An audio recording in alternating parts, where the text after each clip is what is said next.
Good morning po. Sa ating first time job seeker, may libre kayong birth certificate. Kung may asawa na, kasama ang marriage contract kung inyong i-request.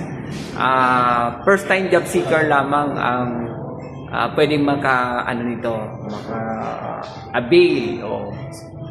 Pero one time request. After ng first time na mag-request siya, hindi na siya entitled. May mga requirements, mag-set ng appointment, pagpunta kay PSA, siyempre before the day na mag-come sa kailangan ko ay may appointment schedule na siya. Then, may dala siyang valid ID.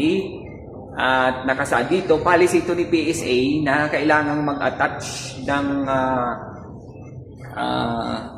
o mag-submit ng certification from the barangay captain na siya ay first time job seeker, and syempre yung oath of undertaking, attach po yun. Yung dalawang yun na document ay kailangan yun para makapag-release kami o ma-avail ng isang first time job seeker yung pre-issuance ng kanyang birth certificate, at kung may asawa na siya ay yung kanyang marriage certificate. So failed to submit the required copy of the barangay certification and the oath of undertaking, hindi pwedeng i-release ni PSA.